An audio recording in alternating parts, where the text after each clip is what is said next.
Hello friends, KD commerce classes के YouTube channel पर आप सभी का स्वागत है। मैं उमाकांत आनंद और आज का जो मेरा वीडियो लेक्चर है उस लेक्चर के अंदर आज हम बात करने वाले हैं जून 2019 के अंदर जो पेपर हुआ था यूजीसी नेट कॉमर्स का, उस पेपर को हम लोग एनालिसिस कर रहे हैं। तो उस पेपर के जो 50 क्वेश्चन हैं वो हम लोगों ने पार्ट 1 के अंदर डिस्कस कर लिया था और जो पार्ट 1 का जो लिंक है वो आपको इस वीडियो के नीचे मिल जाएगा। तो अगर आपने पहले उसे नहीं देखा है तो आप उसको एक बार देख लें ताकि 50 क्वेश्चंस आपको वहां से कवर अप हो जाएंगे और जो रिमेनिंग 50 क्वेश्चंस हैं दैट मीन्स कि 51 क्वेश्चन से लगा के 100 क्वेश्चन तक, यानी कि जो अगले 50 क्वेश्चंस हैं वो हम लोग इस लेक्चर के अंदर डिस्कस करेंगे। इस पेपर एनालिसिस को इस वजह से किया जा रहा है क्योंकि यूजीसी नेट कॉमर्स के लिए भी इंपॉर्टेंट होगा और साथ ही साथ जो यूपीएचएससी कॉमर्स का पेपर है, असिस्टेंट प्रोफेसर का जो एग्जाम आने वाला है, उन दोनों एग्जाम के लिहाज से ये जो पेपर एनालिसिस है वो काफ़ी इंपॉर्टेंट होगा क्योंकि दोनों के जो सिलेबस हैं वो ऑलमोस्ट सेम है। तो इसलिए पॉसिबिलिटी है कि कुछ क्वेश्चंस जो प्रीवियस ईयर के क्वेश्चंस हैं वो आने वाले एग्जाम के लिए काफ़ी इंपॉर्टेंट हो सकते हैं। क्योंकि ये इस लेक्चर में हम लोग सिर्फ और सिर्फ क्वेश्चंस को ही नहीं सॉल्व कर रहे हैं, उस क्वेश्चन से जुड़ा हुआ जो भी कंसेप्ट है उस कंसेप्ट को डिस्कस कर रहे हैं और उससे जुड़े हुए जो भी इंपॉर्टेंट फैक्ट हैं उनको भी हम डिटेल में डिस्कस कर रहे हैं। तो इस लिहाज से ये जो लेक्चर है आपका वो काफ़ी इंपॉर्टेंट है और पूरी उम्मीद है कि पूरा लेक्चर को अगर आप देखेंगे बहुत कायदे से तो कहीं ना कहीं आपको इस लेक्चर का जो बेनिफिट है वो एग्जाम के अंदर जरूर दिखाई देगा। तो चलिए लेक्चर को स्टार्ट करते हैं और बात करेंगे क्वेश्चन नंबर 51 की। क्वेश्चन 51 में आपसे पूछा जा रहा है कि new reform in Indian banking system, जो इंडियन बैंकिंग सिस्टम है उसमें जो नया रिफॉर्म है वो उससे संबंधित कौन से फैक्ट्स हैं। तो पहला जो फैक्ट क्वेश्चन के अंदर दिया है ऑप्शन वो है digitalisation of bank operation, banking consolidation, borrowing from government और जो डी ऑप्शन है आपका वो एजेंसी वर्क। अब अगर आप इस क्वेश्चन को ध्यान से देखें तो जो नया आपका बैंकिंग रिफॉर्म है उसके अंदर कौन सी चीज़ों को इम्प्लीमेंट किया गया है, तो उसके अंदर जो इम्प्लीमेंटेशन किया गया है वो डिजिटलाइजेशन ऑफ बैंकिंग ऑपरेशन को किया गया है और बैंकिंग कंसोलिडेशन को किया गया है। दैट मीन्स कि इसमें ए और जो बी है वो सही ऑप्शन होना चाहिए। तो ऑप्शन हम लोग यहाँ पे चेक कर लेते हैं इसका सही आंसर क्या होगा। तो ए और बी ही इसका सही आंसर होगा क्योंकि अगर आप बाकी रिमेनिंग ऑप्शंस की बात करें, बारोइंग फ्रॉम गवर्नमेंट और एजेंसी वर्क, तो ये तो पुराने काम हैं जो ऑलरेडी बैंक इससे पहले से कर रही है। तो न्यू पॉलिसी में डिजिटलाइजेशन पे फोकस किया गया है और बैंकिंग कंसोलिडेशन पे फोकस किया गया है। नेक्स्ट क्वेश्चन जो है आपका क्वेश्चन नंबर 53 मैचिंग क्वेश्चन है और मैचिंग क्वेश्चन अक्सर एग्जाम के अंदर पूछे जाते रहे हैं। तो यहाँ पे भी देखिए मैचिंग क्वेश्चन आपके लिए, और ये अकाउंटिंग स्टैंडर्ड का क्वेश्चन है। तो अकाउंटिंग स्टैंडर्ड एक तरफ एक लिस्ट में है और दूसरी लिस्ट में उससे जुड़े हुए मतलब उसका रिलेशन किस एक्ट के साथ है वो चीज़ दे रखी। तो सबसे पहले आपका इंडियन अकाउंटिंग स्टैंडर्ड 16 किससे संबंधित है, 38, 17 और 12। सामने आपके पास income tax, leasing, intangible asset और प्रॉपर्टी, प्लांट एंड इक्विपमेंट। तो अब आपको बताना है कि इसका जो सही ऑप्शन होगा वो क्या होगा। आपके पास 4 ऑप्शंस भी अवेलेबल हैं, तो एक बार आप नीचे ऑप्शंस को भी ऑब्जर्व कर लें। तो ये 4 आपके पास ऑप्शन है और इसका जो सही ऑप्शन है आपका वो है आपका ऑप्शन नंबर, आप देखें कौन सा ऑप्शन इसमें सही होगा। तो इसका जो सही ऑप्शन दे रखा है वो ऑप्शन नंबर सी इसका सही ऑप्शन दे रखा है, यानी जो थर्ड है आपका वो सही ऑप्शन दे रखा। दैट मीन्स कि ए का थर्ड, बी का सेकंड, सी का फोर्थ और डी का 1। अगर आप इसी चीज़ को वापस क्वेश्चन पे अप्लाई करके देखें तो ए का जो थर्ड होगा आपका वो इंटेंजिबल एसेट्स हो जाएगा। इसी तरीके से आप इन चीज़ों को मैच कर लेंगे, जो कि बहुत ज़्यादा अगर इन चीज़ों पर हम लोग टाइम दे देंगे तो वीडियो भी काफ़ी लंबा होगा और ये कंसेप्चुअल चीज़ें नहीं है, ये फैक्ट वाइज चीज़ें हैं। तो इन्हें आपको मतलब याद ही करना पड़ेगा, इन्हें तैयार ही करना पड़ेगा। तो इसका कोई कंसेप्ट बेसिकली नहीं है। तो आप यहाँ से इसका आंसर देख सकते हैं और आंसर देखने के बाद आप इसे क्या कर सकते हैं, मैच कर सकते हैं। तो इससे संबंधित जो भी चीज़ें हैं आपकी दूर हो जाएंगी। ए का 4 था, यानी कि दैट मीन्स कि 16 जो है प्रॉपर्टी, प्लांट और इक्विपमेंट से रिलेटेड था और बी का 2 था आपका। तो बी का 2 बेसिकली आपसे क्या, बी का 3 था। बी का 3 मतलब कि 38 जो है आपका वो इंटेंजिबल एसेट से। तो इसको फिलहाल आप देख लेंगे। नेक्स्ट क्वेश्चन बात करेंगे क्वेश्चन नंबर 53 की। 53 शायद मैचिंग था। 53 के बाद क्वेश्चन नंबर हम लोग बात करेंगे 54 की। तो 54 में देखिए क्या बताया जा रहा है आपसे। इसमें है which of the following is true about the Indian trade policy. जो इम्पोर्ट एक्सपोर्ट की जो ट्रेड पॉलिसी है वो 5 साल की है, नहीं कि 19 से लगा के 2015 से लगा के 2019 तक की थी। तो इससे संबंधित कुछ फैक्ट है जिन्हें आपको बताना है। तो सबसे पहले है doubling the export both merchandise and services, achieve 3% से 5% share in global export, introduce 2 new scheme MEIS और SEIS। इसके अलावा इंट्रोड्यूसिंग सिंप्लीफाइड आयात निर्यात। तो 4 ऑप्शन दे रखे हैं, आपको बताना है कि इसमें सही ऑप्शन क्या होगा। तो जो हमारी न्यू इंपोर्ट एक्सपोर्ट पॉलिसी है 2015 से लगा के 2019 तक, उससे संबंधित 4 फैक्ट ऑप्शन में है। कौन सा सही ऑप्शन होगा ये आपको चूज़ करके बताना है। तो इसके ऑप्शन देख लीजिए, पहले वाले में ए और बी, दूसरे वाले में ए और सी, फिर ए बी सी और ऑल करेक्ट। तो इसमें अगर हम लोग बात करें तो इसमें सब के सब ऑप्शन करेक्ट है, क्योंकि जो नई पॉलिसी है उसमें चारों चीज़ों को कंसिडर किया गया है। पहला टारगेट था कि हम क्या करेंगे, एक्सपोर्ट को डबल करेंगे। हमारा जो ग्लोबल शेयर एक्सपोर्ट होगा वो करीब करीब 3 से 5% हो जाएगा। और 2 स्कीमें MEIS और SEIS को लॉन्च किया गया है, और आयात निर्यात को भी सिंप्लीफाइड किया गया है। तो इसमें चारों ऑप्शन सही थे। कुछ इससे संबंधित इन्फॉर्मेशन और आपके सामने है, आप देख सकते हैं यहाँ पे। तो देखिए, फैसिलिटेटिंग इनकरेजिंग एक्सपोर्ट, जो कि डुअल यूज़ आपको बताया गया अभी। फैसिलिटेटिंग इनकरेजिंग एक्सपोर्ट डिफेंड, जो आपका एक्सपोर्ट डिफेंस एक्सपोर्ट था उसको भी फैसिलिटेट किया गया है। ई कॉमर्स एक्सपोर्ट को फैसिलिटेट किया गया है। एडिशनल पोर्ट बनाए गए हैं, कुछ अलग जो बंदरगाह हैं उन्हें बनाया गया है। ड्यूटी फ्री टैरिफ आपकी DFTF जो स्कीम है वो भी लॉन्च की गई है। और quality complaint and trade disputes को भी रिडजल करने का सिस्टम इम्प्रूव किया गया है। और विशाखापट्टनम और भीमावरम जो है आपके, वो टाउन एक्सपोर्ट भी बनाए गए हैं। तो ये कुछ और फैक्ट हैं जिन्हें आप ध्यान रखेंगे, क्वेश्चन के अंदर ये पूछे जा सकते हैं। नेक्स्ट बढ़ेंगे क्वेश्चन नंबर 55 की ओर। 55 क्वेश्चन में देखिए आपसे पूछा जा रहा है, list out the firm given statement the correct ethical principles that business should follow. यानी कि कौन से जो बिजनेस इथिक्स हैं बेसिकली, जो एक बिजनेस ऑर्गेनाइजेशन को फॉलो करने चाहिए। तो पहला जो ऑप्शन है आपके पास, to take necessary action for the development of the concern industry और business, pay the taxes and discharge obligation, to ensure best utilization of human resources and refrain the secret kickbacks or party of customer, supplier and administration। तो इसमें से business ethics में आप कौन से आपको business ethics इसके अंदर लग रहे हैं, तो आपको इसके अंदर ऑप्शन चूज करना है। ऑप्शंस देखें यहाँ पे, तो ऑप्शंस आपके पास जो दे रखे हैं BC, BDE, BDE, CDE, ABC और BDE। सही ऑप्शन आपका जो है B, D और E है। यानी BDE की हम बात करें तो जो पहला था आपका ये B हो गया, ये D हो गया और ये E। यानी टैक्सेस को हमें प्रॉपर पे करना है, ये बिजनेस एथिक्स है आपका। हमें क्या करना है कि प्रॉपर तरीके से कस्टमर, सप्लायर और एडमिनिस्ट्रेशन को ध्यान में रखना है और फेयर वेजेस देनी है। ह्यूमन रिसोर्स जो है यूटिलाइजेशन, ये और नेसेसरी एक्शन डेवलपमेंट का, ये जो है बेसिकली बिजनेस एथिक्स का पार्ट नहीं है। तो आई थिंक आपको समझ आ गया होगा, B, D और E इसके राइट ऑप्शंस हैं। नेक्स्ट क्वेश्चन हम लोग देखेंगे, क्वेश्चन नंबर बेसिकली जो नेक्स्ट क्वेश्चन है आपका वो, एक मिनट, नेक्स्ट क्वेश्चन इसका जो है 56 है। इससे संबंधित अगर आप पुराने क्वेश्चंस के कुछ फैक्ट देखना चाहें तो देख सकते हैं। कुछ बिजनेस प्रिंसिपल्स जो दे रखे हैं आपके, बिजनेस एथिक्स हैं कुछ, तो उनके आप स्क्रीनशॉट लेके उसे आप अपने आप से रिपीट कर सकते हैं। फिलहाल हम नेक्स्ट क्वेश्चन की तरफ बढ़ेंगे।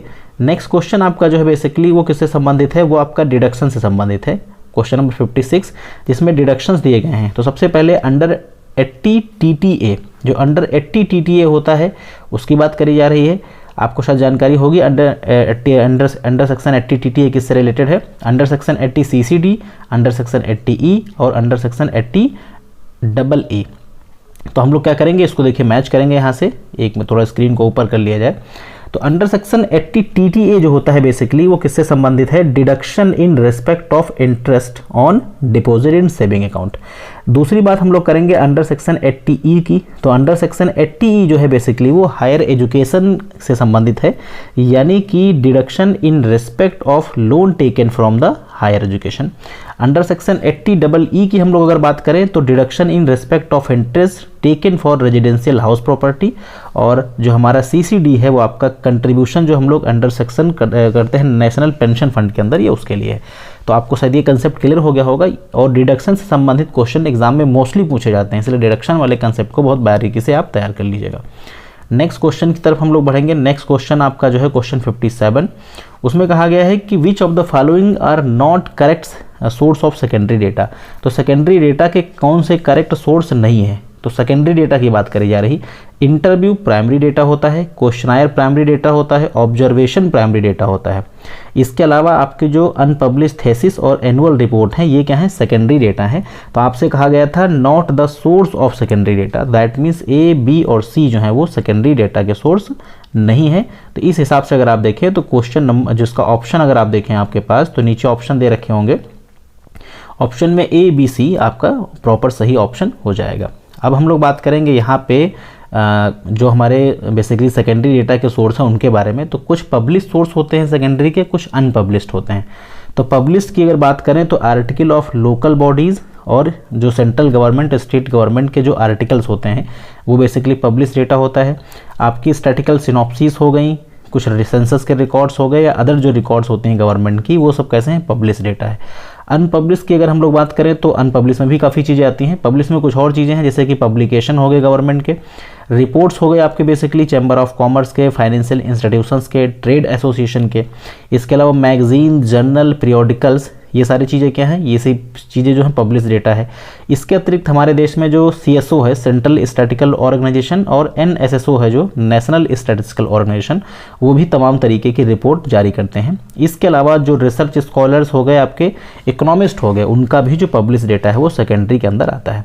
अनपब्लिश की बात करें तो कुछ चीज़ें अनपब्लिश में भी होती हैं, जैसे टीचर्स, प्रोफेसर्स वगैरह जो रिसर्च करते हैं, जो रिसर्च जिनकी अंडर प्रोसेस हैं, वो अनपब्लिश डेटा है। कुछ डिपार्टमेंट एजेंसीज जो रिसर्च का काम करती हैं उनका जो डेटा है वो भी अनपब्लिश्ड होता है।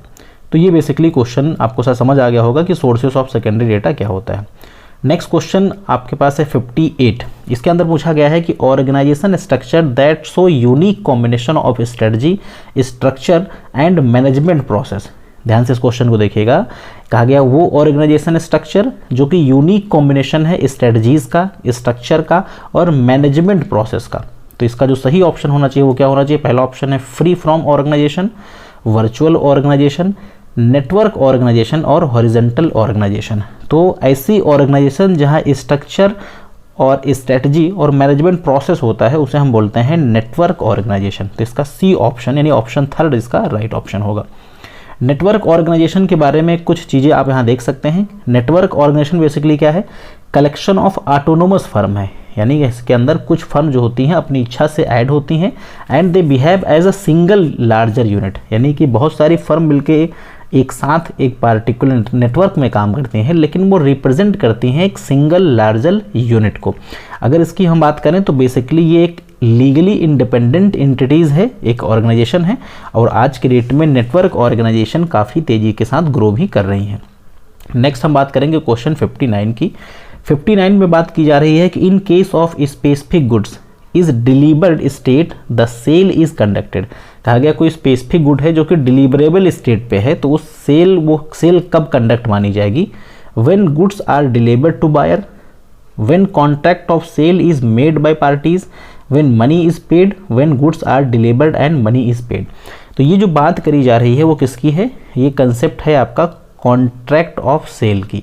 तो कॉन्ट्रैक्ट ऑफ सेल आपसे ये बताता है कि जब दो पार्टी सेलर और बायर मिलके किसी भी प्रोडक्ट को एक पार्टिकुलर प्राइस पे खरीदने से संबंधित कोई एग्रीमेंट कर लेते हैं, कोई वार्तालाप करते हैं, तो वो क्या हो जाता है आपका सेल का कॉन्ट्रैक्ट। तो इसका ऑप्शन जो होगा 2 सही हो जाएगा, ऑप्शन 2 सही होगा। When contract of sale is made by parties, जब दोनों पार्टीज कॉन्ट्रैक्ट ऑफ सेल बना देती हैं तो वो क्या हो जाता है, वो बेसिकली हो जाता है आपका सेल। तो इसका ऑप्शन 2 जो था वो राइट ऑप्शन था। अब बड़े यहाँ पे कॉन्ट्रैक्ट ऑफ सेल देख सकते हैं आप। Contract of sale is a contract where seller transfer or agree to transfer the property in goods to the buyer for a certain price. कहा गया एक ऐसा कॉन्ट्रैक्ट जहाँ पर बेसिकली एक सेलर जो है कोई प्रॉपर्टी बायर को एक सर्टेन टाइम पीरियड पर एक सर्टेन प्राइस पर बेचने के लिए एग्री होता है, उसे हम बोलते हैं कॉन्ट्रैक्ट ऑफ सेल। यहाँ पर पेमेंट होना मैंडेटरी नहीं है, सिर्फ एग्रीमेंट कंफर्म हो गया हो, पेमेंट बाद में भी हो सकता है, डिलीवरी भी बाद में हो सकती है। नेक्स्ट क्वेश्चन है आपका क्वेश्चन 60, जिसमें बात की जा रही है कि following are the step in activity based costing. तो एक्टिविटी बेस्ड कॉस्टिंग में कौन से स्टेप इन्वॉल्व होते हैं, आइडेंटिफिकेशन ऑफ मेन एक्टिविटीज़ बिल्कुल इन्वॉल्व होता है, कलेक्शन ऑफ कॉस्ट पूल ये भी इन्वॉल्व होता है, determination of activity cost driver ये भी इन्वॉल्व होता है, और calculation of activity driver rate ये भी इन्वॉल्व होता है। तो that means A B C D ये जो 4 ऑप्शन है आपके, 4 के चारों राइट ऑप्शन है। इसके अलावा 5वां ऑप्शन देखिए, charging the cost of activity to product and select the cost, sequencing बात करी जा रही है। तो ये जो 5 के पाँचों ऑप्शन है, 5 के पाँचों ऑप्शन बिल्कुल सही हैं, क्योंकि पाँचों ऑप्शंस जो हैं आपके एक्टिविटी बेस्ड कॉस्टिंग के अंदर अप्लाई किए जाते हैं। तो इसका जो राइट ऑप्शन था आपका ए बी सी डी ई, यानी कि 5 के पाँचों ऑप्शन करेक्ट ऑप्शन है, और बिल्कुल सीक्वेंसिंग में भी है, यानी सीक्वेंसिंग भी अरेंज करने की आवश्यकता नहीं है, ऑलरेडी वो सीक्वेंसिंग में लगे हुए हैं। तो इसका ऑप्शन जो सही होगा आपका बेसिकली वो पहला ऑप्शन, सॉरी पहला नहीं है, तीसरा ऑप्शन जो है आपका सीक्वेंसिंग में है, A B C D E, ये इसका राइट ऑप्शन होगा। नेक्स्ट क्वेश्चन देखिए, इसमें आपसे पूछा जा रहा है, क्वेश्चन है जिसमें बेसिकली एक न्यूमेरिकल दिया गया है। स्टडी द फॉलोइंग इन्फॉर्मेशन, आपके पास वेरिएंसेस दिए हैं, एक्स वाई सीरीज का 17.8 है, स्टैंडर्ड डेविएशन एक्स का 6.6 है, वाई का आपका 4.2 है, और नंबर ऑफ ऑब्जर्वेशन 20 है। आपसे कोफिशिएंट ऑफ कोरिलेशन पूछा गया है, तो कोफिशिएंट ऑफ कोरिलेशन इसका जो होगा माइनस का 0.642, माइनस का 0.642 इसका राइट आंसर हो जाएगा। इसका कैलकुलेशन यहाँ पे मैं नहीं कर रहा हूँ, क्योंकि बहुत ज़्यादा वीडियो लंबा हो जाएगा। तो अगर किसी को कोई दिक्कत होती है तो वो चीज़ मैं आपको कमेंट सेक्शन के माध्यम से बता सकता हूँ, बट यहाँ पे मैं सिर्फ इसका आंसर ही शो कर रहा हूँ, कैलकुलेशन इसका यहाँ पे फिलहाल नहीं दिखाया जा रहा है आपको। अब हम बात करेंगे क्वेश्चन नंबर नेक्स्ट की। जो नेक्स्ट क्वेश्चन है आपके सामने विजिबल होगा, 1 मिनट, थोड़ा सा स्लाइड कुछ दिक्कत कर रही है। नेक्स्ट क्वेश्चन जो आपका होना चाहिए, आई थिंक होना चाहिए, हम लोग बहुत पीछे आ गए, शायद कुछ दिक्कत की वजह से बहुत पीछे आ गए, थोड़ा सा वेट करेंगे हम लोग, 1 मिनट का आप समय दीजिए। किस क्वेश्चन पे थे, एक आइडिया भी रहना चाहिए कि हम लोग किस क्वेश्चन के ऊपर थे। अभी हम लोग शायद क्वेश्चन 60 के करीब बात कर रहे थे, तो 60 पे थे, तो हम लोग 61 तक पहुंचना है। अभी काफ़ी पीछे, काफ़ी ज़्यादा स्लाइड बहुत ज़्यादा हो गई, 1 मिनट का समय दे बिल्कुल। तो हम लोग क्वेश्चन 61 की बात कर रहे थे, तो क्वेश्चन 61 हम लोग देख चुके थे, और अब हम लोग बात करेंगे क्वेश्चन नंबर 62 की। तो 62 में देखिए कहा गया है कि as per section 52 of the companies act 2013 the balance in security premium account can not be utilise. जो सिक्योरिटी प्रीमियम का जो बैलेंस है आपका, उसे हम लोग कहाँ इस्तेमाल नहीं कर सकते हैं।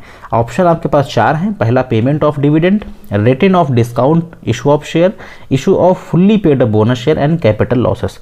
तो आपको शायद जानकारी होनी चाहिए इस बारे में कि जो बेसिकली हमारा सिक्योरिटी प्रीमियम रिजर्व होता है, उसका इस्तेमाल हम लोग discount of issue on share के लिए कर सकते हैं। इसे हम लोग प्रीलिमिनरी एक्सपेंसेस को भी रिटर्न ऑफ कर सकते हैं, बोनस शेयर भी इशू कर सकते हैं, और कैपिटल लॉसेस से भी एडजस्ट कर सकते हैं। बट डिविडेंड का पेमेंट हम लोग सिक्योरिटी प्रीमियम रिजर्व से नहीं करते हैं। तो उस हिसाब से क्वेश्चन का जो इन्फॉर्मेशन है उसके हिसाब से ऑप्शन 1 जो है इसका राइट ऑप्शन हो जाएगा। कुछ इन्फॉर्मेशन इससे संबंधित हमने आपके लिए नोट्स के अंदर तैयार कर रखी है। देखिए कहाँ कहाँ इस्तेमाल हो सकता है सिक्योरिटी प्रीमियम रिजर्व। तो paid up, fully paid up bonus share में प्रीलिमिनरी एक्सपेंसेस को भी रिटर्न ऑफ कर सकते हैं। इसके अतिरिक्त हम लोग जो इशू करते हैं आपके डिवेंचर्स वगैरह, उस पर जो डिस्काउंट होता है उसमें यूज़ कर सकते हैं। इसके अलावा हम लोग रिडम्पशन ऑफ प्रेफरेंस शेयर में यूज़ कर सकते हैं, और इसके अलावा हम लोग ओन बेसिकली जो बाई बैक शेयर होते हैं अंडर सेक्शन 77A के अंदर, उनका भी परचेजिंग कर सकते हैं। तो ये चीज़ें ध्यान रखिएगा। ये क्वेश्चन एग्जाम के अंदर करीब करीब 8 से 10 बार पूछा गया है। अगर आप 2004 से लगा के 2020 तक के पेपर एनालाइज करें तो करीब करीब ये क्वेश्चन 7 से 8 बार आया है। तो बहुत ही इंपॉर्टेंट क्वेश्चन है, आगे भी पूछा जा सकता है। नेक्स्ट हम लोग बात करेंगे क्वेश्चन नंबर 63 की। 63 में आपसे पूछा जा रहा है कि विच one of the following analysis is suitable for risk return analysis in financial decision. तो जो रिस्क रिटर्न एनालिसिस है आपका, उसके लिए कौन सा मॉडल सबसे परफेक्ट है। ऑप्शन 4 है आपके पास। एक है आपका CAPM, स्वॉट एनालिसिस, कैपिटल गियरिंग और EVA एनालिसिस। तो अगर हम लोग बात करें कभी भी एक्सपेक्टेड रिटर्न की और रिस्क रिटर्न की, तो उस केस में CAPM model, capital asset pricing model जो है परफेक्ट आंसर है, और ये इक्विटी, कॉस्ट ऑफ इक्विटी को कैलकुलेट के लिए इस्तेमाल किया जाता है। तो इसका ऑप्शन 1 जो होगा राइट ऑप्शन होगा।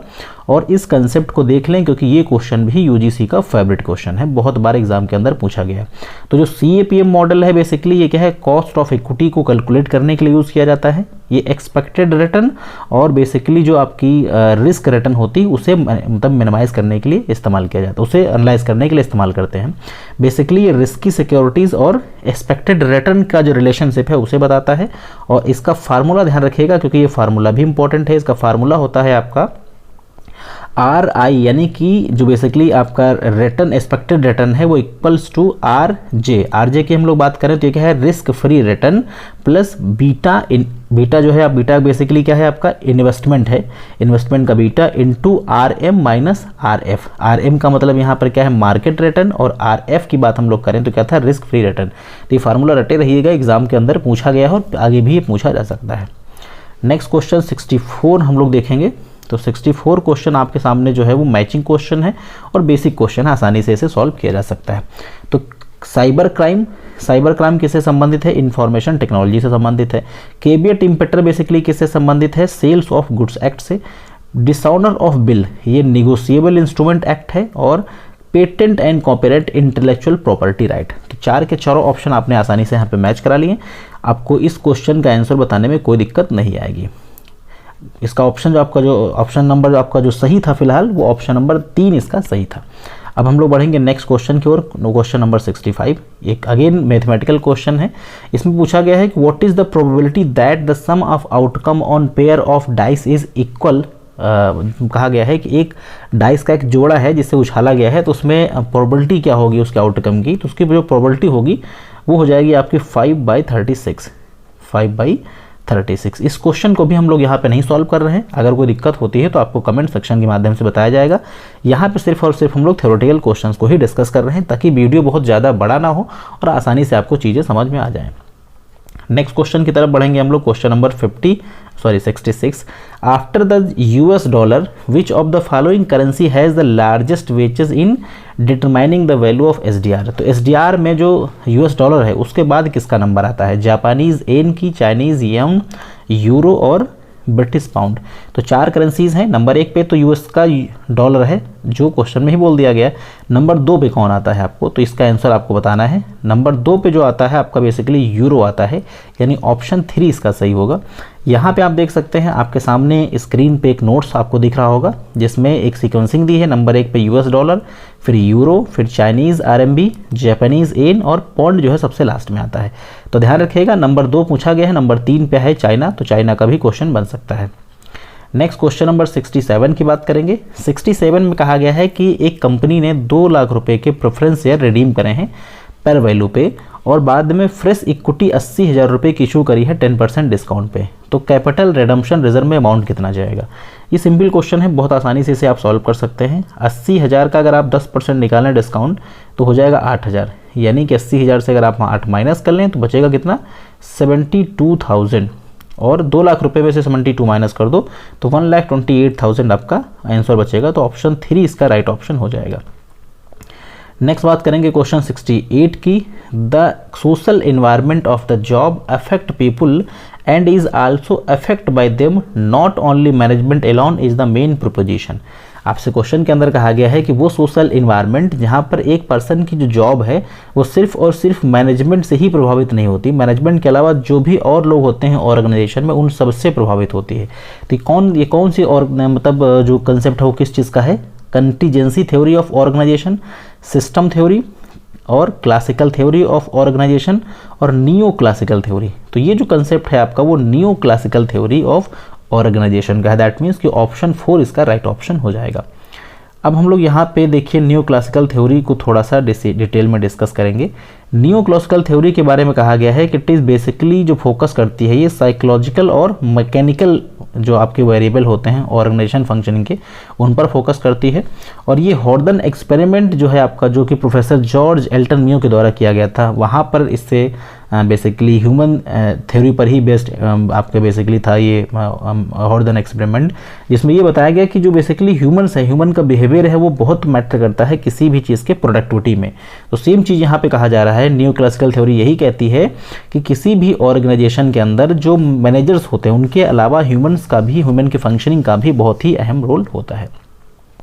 नेक्स्ट क्वेश्चन जो है इसके अंदर हम लोग उसकी बात करेंगे क्वेश्चन नंबर 69 की। तो 69 जो है आपका कंसेप्ट वो जुड़ा हुआ है बेसिकली कुछ ग्रोथ रेट्स वगैरह दे रखे हैं और कुछ आपके पास हाइपोथेसिस है जिन्हें आपको मैच करना है।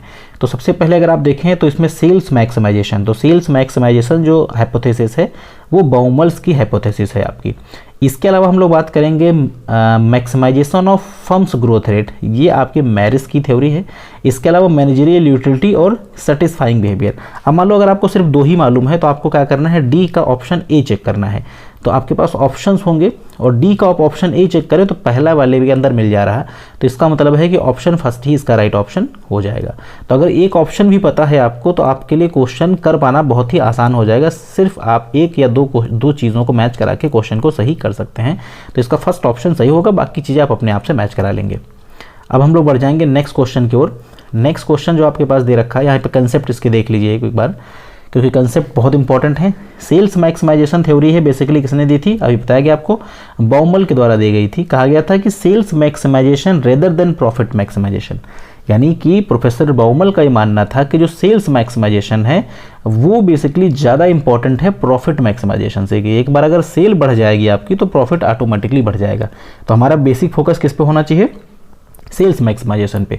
यानी आप शॉर्ट रन के अंदर क्या करें कि अपनी रेवेन्यू ना मैक्सिमाइज करें, आप कोशिश करें कि लॉन्ग रन के अंदर आप प्रॉफिट मैक्सिमाइज करें। शॉर्ट रन में आप सिर्फ क्या करना है, सेल पे काम करना, प्रॉफिट नहीं कमाना है। जब आपकी सेल हमेशा के लिए बढ़ जाएगी तो प्रॉफिट ऑटोमेटिकली बढ़ जाएगा। ये बेसिकली सेल्स मैक्सिमाइजेशन बताता है। जो आपका basically maximisation of firms growth rate है वो क्या कहता है, manager aim to maximise the growth rate of firm, यानी कि जो बेसिकली मैरिस है इनका कहना है कि मैनेजर्स को चाहिए कि वो अपनी फर्म का जो ग्रोथ रेट है उसे मैक्सिमाइज करें और शेयर होल्डर का जो मतलब उनकी जो कोशिश होनी चाहिए वो डिविडेंड और शेयर प्राइस को मैक्सिमाइज करने की कोशिश करें।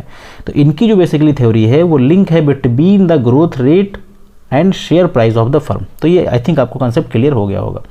नेक्स्ट हम लोग बात करेंगे इसमें क्वेश्चन नंबर 72 की। दो चीज़ें हमने स्किप कर दी हैं क्योंकि ये दो इंपॉर्टेंट चीज़ें हैं जो एग्जाम में बार बार रिपीट हुई हैं। 70 क्वेश्चंस की बात करेंगे। Which of the following does not fall in the ambit of objective of competition act. तो कंपटीशन एक्ट में कौन सी चीज़ नहीं आती है, इनकरेज कंपटीशन बिल्कुल आता है, prevent abuse of dominant position ये भी आता है कंपटीशन एक्ट में, prevent monopolistic right practice of intellectual property ये भी आता है, regulate merger and acquisition, regulate merger and acquisition भी ऑप्शन में है। तो अब आपको देखना है इसका जो राइट ऑप्शन होगा वो क्या होगा, तो prevent monopoly restricted of intellectual property. I think मैंने शायद आपको ऑप्शन गलत बता दिया, एक बार इसको आप फिर से ध्यान से देख लें। क्वेश्चन के अंदर पहला ऑप्शन सही था क्योंकि कंपटीशन इनकरेज करना बेसिकली है कंपटीशन एक्ट का पर्पज़ है। दूसरा prevent abuse of dominant position ये भी बेसिकली पर्पज़ है, और मर्जर रेगुलेशन से संबंधित भी रूल्स रेगुलेशन इसके अंदर बनाए गए हैं। लेकिन जो मोनोपोली आप क्रिएट करते हैं इंटेलेक्चुअल प्रॉपर्टी राइट से, इसको कोई कंपटीशन एक्ट नहीं कंट्रोल कर सकता। यानी अगर आपके अंदर कुछ एबिलिटी है और आपने किसी चीज़ पे कोई इंटेलेक्चुअल प्रॉपर्टी राइट बना रखा है तो वो आपका कंपटीशन एक्ट उसे फॉलो नहीं करता है। तो इसमें ऑप्शन जो सही था वो थर्ड ऑप्शन सही था, तो ये इसका राइट ऑप्शन है। इसलिए क्वेश्चन को बहुत बारीकी से पढ़ना चाहिए। अगर क्वेश्चन को पढ़ते समय कहीं गलती हो गई तो पॉसिबिलिटी है कि क्वेश्चन का आंसर गलत हो सकता है। नेक्स्ट क्वेश्चन की तरफ हम लोग बढ़ेंगे। कुछ हालांकि इसके ऑब्जेक्टिव आप देख लें। मेन ऑब्जेक्टिव कंपटीशन एक्ट के कौन कौन से हैं, तो पहला ऑब्जेक्टिव था to provide framework for establish competition commission, यानी कि कंपटीशन कमीशन के लिए एक प्रॉपर फ्रेमवर्क तैयार करना। इसके अलावा prevent monopoly and promote competition, monopoly को रोकना और प्रमोशन को जो कंपटीशन है उसे प्रमोट करना। उसके अलावा है protect freedom of trade and participating individual, यानी हमें फ्रीडम ऑफ ट्रेड और इंडिविजुअल्स के पार्टिसिपेशन को बढ़ाना है, और इंटरेस्ट ऑफ कंज्यूमर्स को भी हमें क्या करना है, बढ़ाए रखना है। नेक्स्ट क्वेश्चन, क्वेश्चन 71, यहाँ कहा गया है the attitude based on belief, opinion, knowledge and information about the particular event. एक पार्टिकुलर इवेंट को लेकर आपका जो एटीट्यूड है बेसिकली आपके बिलीफ, ओपिनियन, नॉलेज, इंफॉर्मेशन, तो उसे हम क्या बोलते हैं, behavioural attitude, positive attitude, cognitive और अफेक्टिव। तो इसका जो राइट ऑप्शन होगा ऑप्शन 3, इसे हम कॉग्निटिव एटीट्यूड बोलते हैं। तो इनको आप थोड़ा सा यहाँ डिटेल में देख सकते हैं। जो कॉग्निटिव एप्टीट्यूड होता है, एटीट्यूड, इसके कौन से कंपोनेंट होते हैं, तो एक होता है कॉग्निटिव, अफेक्टिव और बिहेवियरल। तो कॉग्निटिव हमेशा आप क्या आता है, आपकी जो आपकी थॉट्स है बेसिकली, यानी कि योर थॉट एंड बिलीव्स, आपकी थॉट और बिलीफ कॉग्निटिव में आती हैं।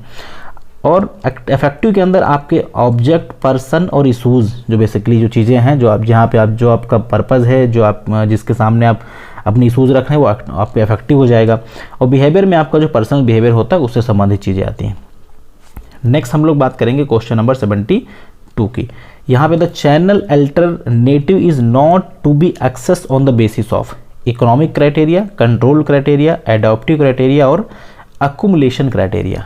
The channel alternative is not to be accessed on the basis of, तो इसके 4 ऑप्शंस में से जो राइट ऑप्शन है आपका वो ऑप्शन नंबर 4 होगा, अकुमुलेटेड एरिया, यानी अकुमुलेटेड एरिया। तो इसका राइट ऑप्शन नंबर 4 होगा। Next question 73, deduction under section 37(1) allowed under tax law and those expenditure which are. तो जो बेसिकली अंडर सेक्शन 37 फर्स्ट वो है, वो किसकी बात करता है? रेवेन्यू की, कैपिटल की, बोथ रेवेन्यू कैपिटल और डिफर्ड रेवेन्यू की। तो अंडर सेक्शन जो 37A है आपका, ये रेवेन्यू एक्सपेंडिचर्स की बात करता है, यानी ऑप्शन नंबर ए इसका सही हो जाएगा। ये कैपिटल की बात नहीं करता है, ये रेवेन्यू एक्सपेंडिचर की बात करता है। यहाँ इसके बारे में आप देख सकते हैं, क्वेश्चन के अंदर कहा गया है जो अंडर सेक्शन 37A है basically not being expenditure of the nature described in section 30 to 36, यानी जो 30 से 36 तक के जो सेक्शंस हैं उनकी बात नहीं करता है। ये बेसिकली बात करता है वो एक्सपेंसेस जो कि बेसिकली बिजनेस को रन करने के लिए या किसी बिजनेस या प्रोफेशन को प्रॉपर कैरी ऑन करने के लिए जो एक्सपेंडिचर होते हैं उनकी बात करता है। तो वो एक्सपेंडिचर जो बिजनेस को प्रॉपर चलाने के लिए यूज़ करे जाते हैं वो होते हैं रेवेन्यू एक्सपेंडिचर। तो इसका ऑप्शन जो है आपका रेवेन्यू वाला सही हो जाएगा। नेक्स्ट क्वेश्चन की हम लोग बात करेंगे यहाँ पे क्वेश्चन नंबर 74 की। 74 में आपसे कहा जा रहा है Peter F Drucker noted the relationship between selling and marketing in which of the following term. तो जो पीटर डकर हैं इन्होंने बेसिकली सेलिंग और मार्केटिंग के बीच की जो रिलेशनशिप है वो किस टर्म के आधार पे इन्होंने डिफाइन करी है? मार्केटिंग इज सब्सिडरी कंपोनेंट, दूसरा है aim of marketing make selling superfluous, the aim of marketing to make marketing superfluous and selling and marketing essentially same thing.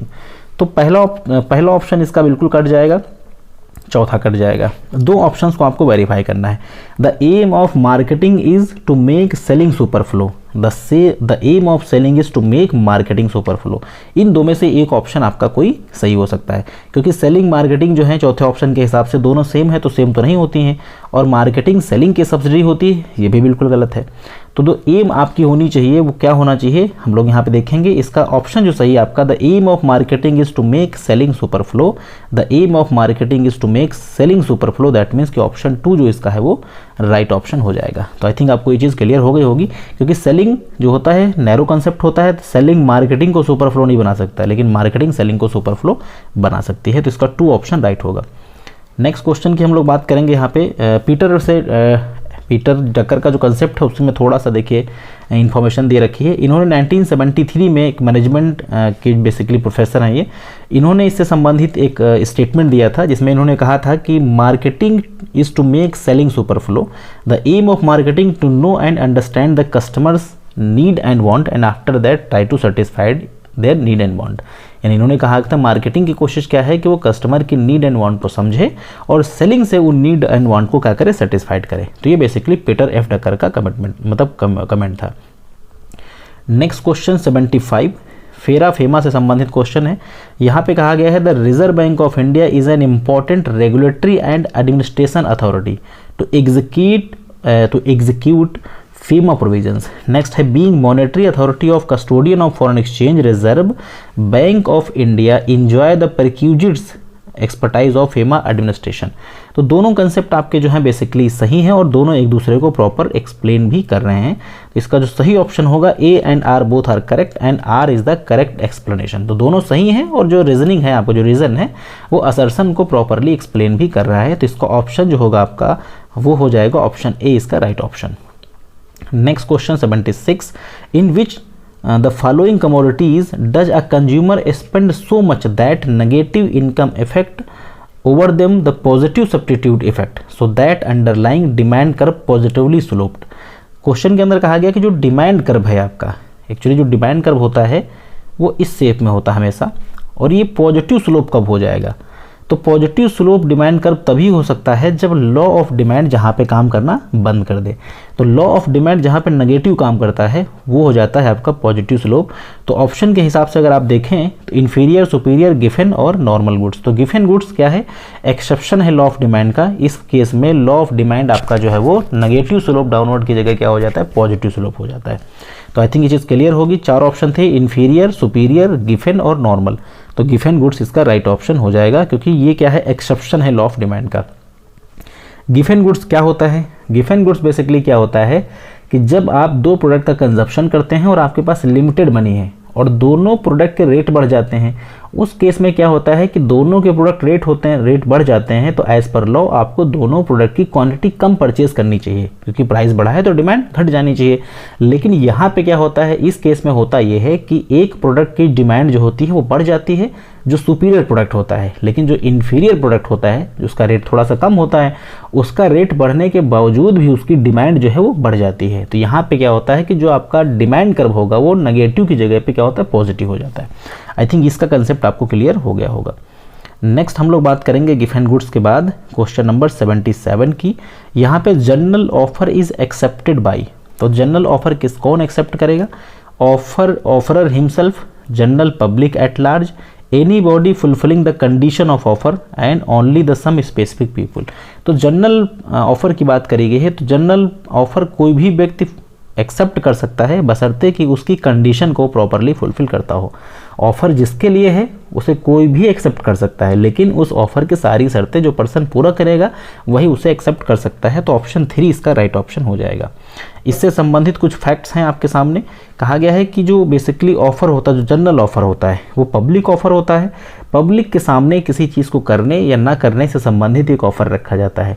तो कोई भी ऐसा पर्सन जो उस सिस्टम की सारी कंडीशंस को फुलफिल करता है वो उस ऑफर के अंदर उस कॉन्ट्रैक्ट में आ सकता है, दैट मीन्स ऑफर को एक्सेप्ट कर सकता है। तो ये आपका ऑप्शन इसका जो बेसिकली सही होगा वो क्या हो जाएगा, general any people who satisfied the following conditions.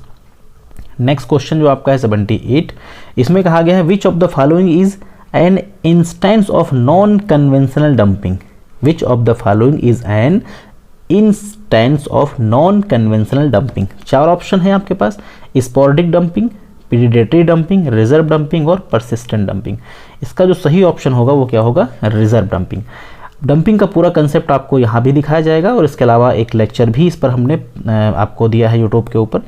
देखिए इनके कंसेप्ट को यहाँ से समझ लें। रिजर्व डंपिंग बेसिकली क्या होता है, रिजर्व डंपिंग बेसिकली क्या है, when the demand for the product in foreign market is less elastic. कहा गया कि आपके प्रोडक्ट की जो डिमांड है फॉरेन मार्केट में कैसी है, लेस इलास्टिक है।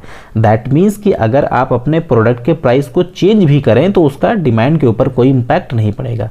तो ऐसी सिचुएशन में क्या होता है कि एक कंपनी जो है फॉरेन मार्केट के अंदर प्रोडक्ट को हाई प्राइस पे बेचती है और लोकल मार्केट में उसी प्रोडक्ट को क्या करती है, सस्ते प्राइस पे बेचती है। तो ये होता है रिजर्व डंपिंग। शर्त क्या है कि उसकी डिमांड कैसी होनी चाहिए थी, आपकी लेस इलास्टिक होनी चाहिए। अब हम बात करेंगे प्रीडेटरी डंपिंग की। It is a type of anti competitive behaviour in which foreign company price it's product below the market value. यानी कि एक ऐसा तरीका जो बेसिकली कंपटीशन को ख़त्म करने के लिए यूज़ किया जाता है, जिसके अंतर्गत फॉरेन मार्केट में जो प्रोडक्ट का प्राइस होगा वो उसकी मार्केट वैल्यू से कम होगा और बेसिकली क्या होगा कि जो उसका जो होम कंट्री है वहाँ पे उसके रेट ज़्यादा होंगे। तो ये तरीका तब यूज़ किया जाता है जब आपको मार्केट से मोनोपोली को ख़त्म करना हो और अपनी मोनोपोली बनाना हो, यानी कॉम्पिटिशन ख़त्म करके आप मोनोपोली स्टैब्लिश करना चाहते हो, तब ये तरीका इस्तेमाल किया जाता है। नेक्स्ट हम लोग बात करेंगे परसिस्टिंग डंपिंग की। तो जो परसिस्टिंग डंपिंग है बेसिकली ये क्या बताता है, कहा गया when sell product at lower price in foreign market and in compare to local market. Foreign market में प्राइस सस्ता रखेंगे आप और लोकल में महंगा रखेंगे, तो ये क्या है, परसिस्टिंग डंपिंग। तो ये भी एक ऐसी सिचुएशन है जो बेसिकली बहुत लंबे समय तक नहीं की जा सकती। जब आपको फॉरेन मार्केट में डिमांड बढ़ानी हो तब ये काम कर सकते हैं।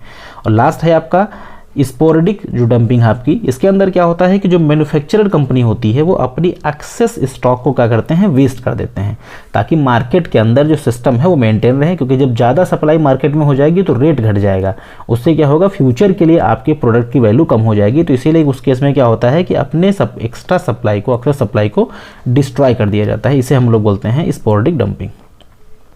नेक्स्ट क्वेश्चन की हम लोग बात करेंगे, क्वेश्चन 79। यहाँ पे ये आप क्वेश्चन कह रहा है कि एट टाइम अ बिजनेस में face situation when it has to shut down its operation. कहा गया एक ऐसा समय जब बिजनेस को कुछ दिक्कतें होती हैं जिससे बिजनेस को शट डाउन करना पड़ता है।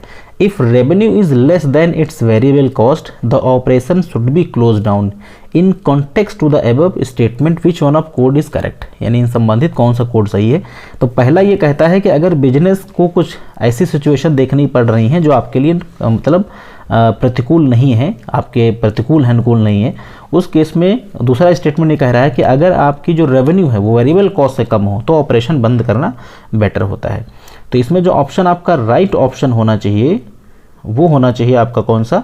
इस केस में जो राइट ऑप्शन होगा आपका, वैसे तो मुझे लग रहा है इसमें ऑप्शन शायद मिस हो गया है या कुछ दिक्कत आई थिंक हो गई है इसमें, शायद कुछ क्वेश्चन टाइपिंग में एरर हो गई है। बट इसमें इस क्वेश्चन को अगर आप देखें तो दोनों स्टेटमेंट सही हैं और दूसरा स्टेटमेंट पहले वाले को सही एक्सप्लेन कर रहा है। तो इसमें ऑप्शन जो सही होगा आपका ऑप्शन 2 होगा, both are correct and R is the correct explanation of A. I think कुछ यहाँ पे टाइपिंग की मिस्टेक हो गई है क्योंकि यहाँ से क्वेश्चन नंबर 80 आपका स्टार्ट होना चाहिए, इस जगह से क्वेश्चन 80 स्टार्ट है और क्वेश्चन 80 की आपके सामने जो है बेसिकली एक मतलब जो चार्ट है आपके सामने बना भी हुआ है। तो इस चार्ट को आप मिला के मैचिंग क्वेश्चन है जो मैच करना है।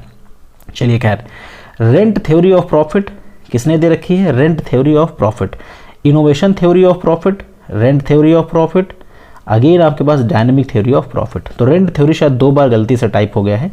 इनोवेशन थ्योरी ऑफ जो बेसिकली प्रॉफिट है वो इस कंप्यूटर ने दे रखी है। और हम लोग अगर बात करें डायनेमिक थ्योरी की तो डायनेमिक थ्योरी प्रोफेसर क्लार्क ने दे रखी है। तो आप इन्हीं से मैच करा सकते हैं। बी का ऑप्शन ए होना चाहिए। तो बी का ऑप्शन ए किस में है आप देख लीजिए, वही इसका ऑप्शन सही हो जाएगा। तो 2 में है, 3 और 4 में बी का ऑप्शन ए है। अब हम लोग क्या करेंगे, यहाँ पे दूसरा देख लेंगे डायनेमिक क्लार्क का, यानी डी का 4। तो जो डी का 4 है आपका वो 3 में है। तो इसका 3 ऑप्शन जो होगा आपका सही हो जाएगा। दैट मीन्स ऑप्शन 3 इसका जो है आपका राइट ऑप्शन है, यानी ए का 3, बी का 1, सी का 2 और डी का 4। दैट मीन्स कि option number 3 is the right option. I think आपको चीज़ें क्लियर हो गई होंगी। आप अगर चाहें तो यहाँ से मैच करके भी देख सकते हैं। ए का 3, बी का 1। तो ए का 3 आपको बताया गया था, यानी कि ये ए का 3 हो जाएगा आपका। 1 मिनट, ये ए का 3, बी का आपका 1 बताया गया था और डी का 4 बताया गया था और इसका ये हो जाएगा। ठीक है ना। तो ये आपको चीज़ें क्लियर हो गई होंगी। नेक्स्ट क्वेश्चन की तरफ हम लोग यहाँ से बढ़ेंगे और नेक्स्ट क्वेश्चन जो है आपका क्वेश्चन नंबर, यहाँ पे देखिए हमने थ्योरीज भी एक्सप्लेन भी करी गई हैं कि आपकी जो बेसिकली रिस्क थ्योरी है वो किसकी है। आपकी रिस्क थ्योरी वो आपकी हावले की रिस्क थ्योरी है बेसिकली। तो रिस्क थ्योरी क्या बताती है इसके बारे में थोड़ा सा पढ़ सकते हैं क्योंकि इंपॉर्टेंट चीज़ है। आने वाली क्वेश्चंस, आने वाले एग्जामों के लिए भी इंपॉर्टेंट क्वेश्चन हो सकता है। तो अकॉर्डिंग टू दिस थ्योरी कहा गया है कि profit is the reward of risk taking. ये बिल्कुल सब जानते हैं कि प्रॉफिट क्या है, जितना रिस्क लेंगे उतना ज़्यादा प्रॉफिट होगा। तो उसी सिलसिले में ये कहा गया कि जो बेसिकली मैनेजमेंट होता है, एंटरप्रेन्योर होता है, एंटरप्रेन्योर जो है ज़्यादा रिस्क टेकिंग एबिलिटी है। तो जो जितनी ज़्यादा रिस्क लेगा उसके बदले में उसे उतना ज़्यादा प्रॉफिट होगा। दैट मीन्स कि जो भी एंटरप्रेन्योर ज़्यादा रिस्क लेगा उसे ज़्यादा प्रॉफिट होने की पॉसिबिलिटी रहेगी। ये बेसिकली किसने बताया है? रिस्क थ्योरी, और ये हावले की रिस्क थ्योरी है। अगर हम लोग इस कंप्यूटर और की इनोवेशन थ्योरी की बात करें तो इसमें कहा गया है कि जो भी पर्सन एक बिजनेस के अंदर ज़्यादा से ज़्यादा इनोवेशन लाने की कोशिश करता है, जब आप इनोवेशन लाते हैं तो उससे क्या होता है कि इनोवेशन के बदले में आपकी रेवेन्यू बढ़ती है, या दैट मीन्स कि आपकी जो प्रॉफिट है वो इंक्रीज होता है। अब हम लोग बात करेंगे यहाँ पे रेंट थ्योरी ऑफ प्रॉफिट की। ये प्रोफेसर वॉकर के द्वारा दी गई है। वॉकर ने बताया है कि extra gain any producer obtain through superior talent for business superior business arrangement. कहा गया जो पर्सन अपने बिजनेस को बहुत ही बेहतर एक्सपीरियंस और बहुत बेहतर अरेंजमेंट से करेगा उसे क्या होगा? एक्स्ट्रा गेन प्राप्त होगा। तो इसका जो ऑप्शन आपका जो था वो वॉकर था। डायनेमिक थ्योरी जो है जेबी क्लार्क ने दी है और इसमें ये कहा गया है कि बेसिकली आपका जो प्राइस है वो जो प्रॉफिट होता है वो प्राइस और कॉस्ट ऑफ प्रोडक्शन के बीच का अंतर होता है। तो ये कहा गया है कि जब हम कॉस्ट ऑफ प्रोडक्शन को मिनिमाइज कर दें और सेल प्राइस को बढ़ा दें तो उससे हमें प्रॉफिट ज़्यादा होगा। तो ये थ्योरी बेसिकली किसने दी है? आपकी जेबी क्लार्क ने। अब क्वेश्चन 81 की हम लोग बात कर लेंगे। 81 में आपसे कहा गया है कि if the tax liability has been reduced within the legal framework. अगर हम लोग टैक्स लायबिलिटी को लीगल फ्रेमवर्क इस्तेमाल करके कम करते हैं तो वो होता है टैक्स प्लानिंग। दूसरा स्टेटमेंट कहता है कि if the tax liability has been reduced to get benefit of deduction available under income tax act is called tax evasion. तो अगर आप दोनों स्टेटमेंट को देखें तो पहला स्टेटमेंट तो बिल्कुल करेक्टली सही है, लेकिन दूसरा स्टेटमेंट क्या है, गलत है। क्योंकि अगर हम लोग इनकम टैक्स के डिडक्शंस का फ़ायदा उठा के टैक्स लायबिलिटी कम करते हैं तो उसे हम टैक्स इवेजन नहीं कहते हैं, उसे हम बोलते हैं टैक्स अवॉइडेंस। तो यानी पहला जो ऑप्शन है वो सही है, दूसरा गलत है। तो इसमें अगर हम देखें ऑप्शन के हिसाब से तो सेकंड ऑप्शन ठीक होना चाहिए। Statement first is correct while second is incorrect. तो इसका सेकंड ऑप्शन जो होगा वो राइट ऑप्शन होगा। नेक्स्ट क्वेश्चन की हम लोग बात करेंगे, क्वेश्चन नंबर 82 की। इसमें है caveat of emptor. Caveat of emptor basically किसकी बात करता है, buyer should make payment well in time, buyer should aware all aspect of buying, और buying being responsible for whole payment, and buyer will not responsible at any cost. तो जो caveat इम्पेटर है ये sales of goods act का एक concept है और ये कहता है बायर मस्ट बी बेयर। अगर आप इसे इंग्लिश लैंग्वेज में कन्वर्ट करें तो इसका ऑप्शन 2 जो होगा राइट होगा। बायर मस्ट बी बेयर मतलब क्या कि जब हम कोई प्रोडक्ट खरीदने जाएं तो हमारी ये जिम्मेदारी है, दैट मीन्स कि जब कोई बायर प्रोडक्ट को खरीदने जाए तो ये बायर की रिस्पॉन्सिबिलिटी है कि प्रोडक्ट से संबंधित जितनी भी चीज़ें हैं उनकी भली भांति वो देख रेख करे, और देख रेख करके जब वो सेटिस्फाइड हो जाए तब प्रोडक्ट को खरीद ले। अगर प्रोडक्ट में कोई कमी होगी तो उसके लिए वो खुद जिम्मेदार होगा। यही बोलता है बायर मस्ट बी बेयर। तो इसका ऑप्शन आपको शायद समझ में आ गया होगा। नेक्स्ट क्वेश्चन नंबर 83 की हम लोग बात करेंगे। Which of the following are considered non parametric test. तो नॉन पैरामेट्रिक टेस्ट कौन कौन से होते हैं, आपके पास 5 ऑप्शन है। पहला है आपका मैन विंडसे U test, Kruskal Wallis test, F test, T test and chi square test. तो इसमें कहा गया है कि नॉन पैरामेट्रिक टेस्ट कौन से होते हैं। तो नॉन पैरामेट्रिक टेस्ट में हमारे पास ऑप्शन है A B E, A B C, A B C D और A B C D E.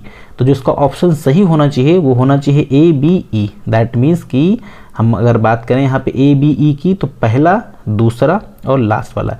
F test और टी टेस्ट बेसिकली है वो कैसे टेस्ट होते हैं, वो पैरामेट्रिक टेस्ट होते हैं। तो इसका जो ए बी और ई है ये नॉन पैरामेट्रिक टेस्ट है।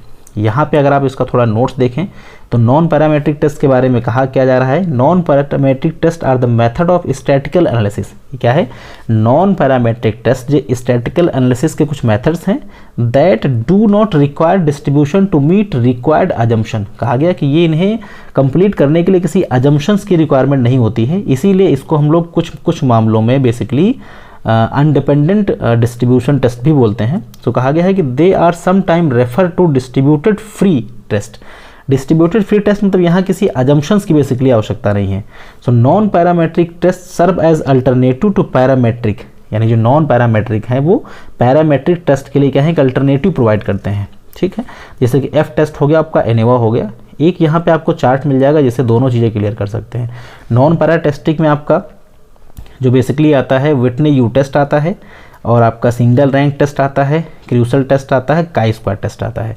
और पैरामेट्रिक में कौन होते हैं, सैंपल टेस्ट हो गए, पेयर टेस्ट हो गए, रोवा हो गया, ये सारे पैरामेट्रिक के एग्जाम्पल्स हैं। अब हम देखेंगे नेक्स्ट क्वेश्चन। नेक्स्ट क्वेश्चन जो होगा आपका क्वेश्चन नंबर 84। अगेन जो है मैचिंग क्वेश्चन है बट बहुत बेसिक क्वेश्चन है। क्वेश्चन के अंदर पूछा जा रहा है कि जो WTO है उसका हेड ऑफिस कहाँ पे है। इसी तरीके से IMF का, तो IMF का हेड ऑफिस वाशिंगटन DC में है।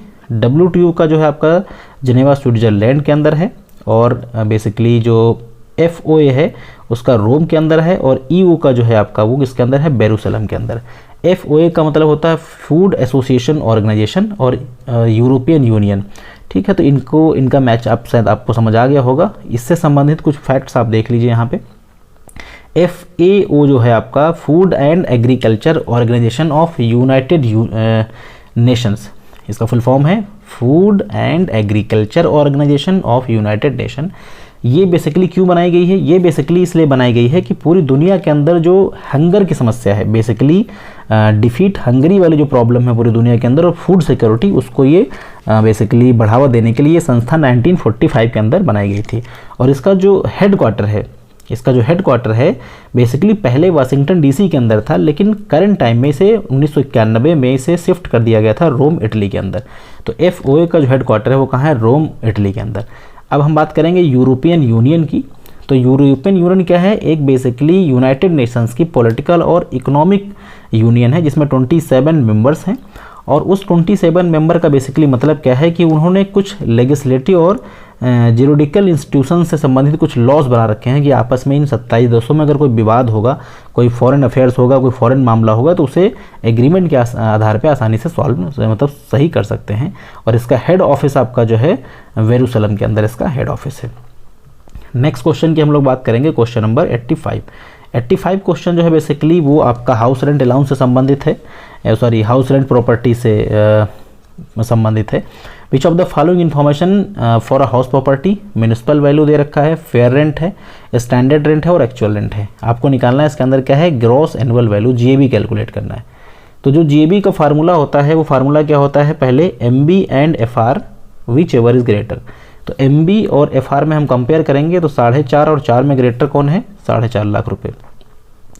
ये जो निकल के आया वो एक्सपेक्टेड रेंट निकल के आ गया। MB FR में कंपेयर करिए तो जो निकलेगा वो क्या होगा, एक्सपेक्टेड। अब एक्सपेक्टेड को, हालांकि इसमें एक टर्म अभी और था, MB and FR which ever is greater but not more than SR। तो ये SR से ज़्यादा नहीं होना चाहिए। तो SR जो है आपका वो कितना है, SR आपका जो दे रखा है वो कितना है, 4,80,000 रुपये, और फेयर रेंट आपका 5 लाख रुपये था, सॉरी।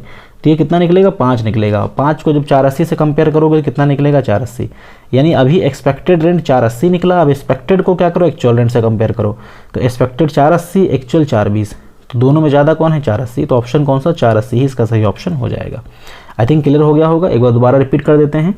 GAV निकालने के लिए हम क्या पहले निकालते हैं, पहले निकालते हैं एक्सपेक्टेड रेंट। एक्सपेक्टेड का फार्मूला क्या होता है, MB and FR which ever is greater but not more than SR। अगर MB FR में से जो वैल्यू बड़ी है वो SR से ज़्यादा होगी तो उस केस में हम SR को कंसिडर करेंगे। तो यहाँ अगर आप क्वेश्चन के हिसाब से देखें तो MB आपका जो था वो 4.5 था और FR था 5, तो दोनों में ग्रेटर कौन है, 5 लाख। अब कहा गया but not more than SR, तो ये SR से ज़्यादा है। SR से ज़्यादा होगा तो SR को ले लेंगे। यानी अभी तक एक्सपेक्टेड रेंट 480 है। अब एक्सपेक्टेड को हम क्या करेंगे, एक्चुअल से कंपेयर करेंगे, तो जो ज़्यादा होगा तो ज़्यादा 480 होगा, यही ऑप्शन हो जाएगा। नेक्स्ट क्वेश्चन की बात करेंगे हम लोग यहाँ पे, क्वेश्चन नंबर 86। इसमें पूछा गया है, under which of the following situation the decision outcome evaluation of investment opportunity very NPV and IRR। तो NPV और IRR जो है बेसिकली वो उससे संबंधित आपको देखना है। तो time disparity, cost disparity, life disparity और वॉल्यूम डिस्पैरिटी। तो वॉल्यूम डिस्पैरिटी जो बेसिकली है कैपिटल बजटिंग के अंदर ये कहीं पर एग्जिस्ट नहीं करता, ना NPV के अंदर ना IRR के अंदर। तो इसका जो D ऑप्शन होगा वो राइट हो जाएगा। यानी एक तो ऊपर का D होगा, इसमें जो कि कई ऑफ सिचुएशन दे रखे हैं, कॉम्बिनेशन मैच करना था। तो कौन कौन सी चीज़ें इसमें सही होंगी, तो ABC इसके सही हो जाएंगे।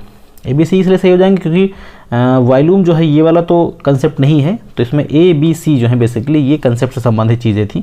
तो ABC इसका जो होगा वो राइट ऑप्शन हो जाएगा। आई थिंक क्लियर हो गया होगी ये चीज़ आपकी। नेक्स्ट क्वेश्चन 87 की देखिए बात करेंगे। 87 में आपके पास मैचिंग क्वेश्चन अगेन एक बार फिर से आ गया। तो मैचिंग क्वेश्चन की हम लोग बात करें तो बेसिकली जो चीज़ें हैं वो आपके सामने हैं। कॉमर्शियल जो पेपर होता है वो क्या होता है, कॉमर्शियल पेपर क्या होता है आपका, प्रोमिसरी नोट होता है, ठीक है। इसके अतिरिक्त हम लोग बात करें ट्रेजरी बिल की, तो ट्रेजरी बिल क्या है, गवर्नमेंट बेसिकली गवर्नमेंट सिक्योरिटी होती हैं, एक गवर्नमेंट इशू करती है शॉर्ट टर्म के लिए। और इसके अतिरिक्त आपके जो कॉमर्शियल बिल होते हैं वो शॉर्ट टर्म मैच्योरिटी वाले होते हैं। और इंटर्न बैंक होगा आपका क्या, मनी मार्केट, ठीक है। तो इसका अगर आप सही ऑप्शन मैच करें, हो सकता है कोई मैचिंग गलत भी हो गई हो, लेकिन सही ऑप्शन अगर देखें तो ऑप्शन नंबर इसका जो सही होगा आपका वो हो जाएगा ऑप्शन नंबर 2, यानी A का 3 पार्ट होगा। तो आई थिंक मैंने गलत ही आपको बता दिया, A का 3, दैट मीन्स कि ये इसे ऐसे होना चाहिए था। इसी तरीके से अगर आप दूसरे में देखें तो B का 1, C का 2, तो जो B का 1 होगा आपका दैट मीन्स कि ये ऐसे हो जाएगा, और C का 2 होगा तो ये आपका इस तरीके से। मैं शायद सही बताया था आपको, कॉमर्शियल बिल जो होता है वो मनी मार्केट होता है, कॉमर्शियल पेपर जो है प्रोमिसरी नोट है। तो कुछ शायद गलती रही होगी, बट आप फिलहाल यहाँ से मैच कर लीजिएगा। इसका जो ऑप्शन होगा ऑप्शन नंबर 2 इसका राइट ऑप्शन होगा। नेक्स्ट क्वेश्चन की बात करेंगे। The arithmetic mean of 50 people is 50, each item is increasing 5। Arithmetic mean 10 लोगों की 50 है, और सब कहा गया कि 10 के 10 की जो होगी वो जो भी लेंथ होगी वो 5 से बढ़ जाएगी। तो आपका जो नया मीन होगा वो क्या होगा, वो 55 होगा, क्योंकि अभी अर्थमेटिक मीन 50 है और पाँचों अगर सब 5 नंबर से बढ़ेंगे तो ओवरऑल एवरेज आपका 5 से बढ़ जाएगा। तो दैट मीन्स कि ओवरऑल मीन जो है आपका वो 5 नंबर से बढ़ेगा, तो दैट मीन्स 55 इसका राइट ऑप्शन होगा। नेक्स्ट क्वेश्चन की बात करेंगे तो आपका जो बेसिकली यहाँ पर मिलर और मॉडल है ये मैनेजमेंट का, ये किससे संबंधित है? इन्वेंट्री मैनेजमेंट, लीवरेज, रिसीवेबल या कैश। तो जो मिलर ऑयल का मॉडल है बेसिकली वो कैश मैनेजमेंट से संबंधित है। मिलर और मॉडल जो है कैश मैनेजमेंट से रिलेटेड है। इससे संबंधित कुछ फैक्ट्स आप यहाँ पे देख सकते हैं। इसके बारे में कहा गया है कि जो ये मॉडल है बेसिकली कैश मैनेजमेंट से रिलेटेड है और ये अनसर्टेनिटी कैश और इनफ्लो एंड आउटफ्लो की बात करता है, यानी uncertain cash inflow and cash outflow की बात करता है। The approach lower and upper limit of cash balance, यानी कैश बैलेंस की लोअर लिमिट कितनी होनी चाहिए, अपर लिमिट कितनी होनी चाहिए, इसकी बात करता है। और ये बेसिकली एक ऐसा मॉडल है जो एक टारगेट जो कैश बना के रखा जाता है कि बिजनेस में हर हाल में सारी एक्टिविटी के बाद एक सर्टेन मिनिमम कैश बचना चाहिए, तो ये उसकी बात करता है। यानी एक बिजनेस में सर्टेन कैश हमेशा कितना रहना चाहिए मिनिमम, ये उसकी बात करता है। तो आई थिंक क्लियर हो गया होगा ये चीज़ आपको। नेक्स्ट हम लोग बात करेंगे इस कुछ अजम्पशंस की।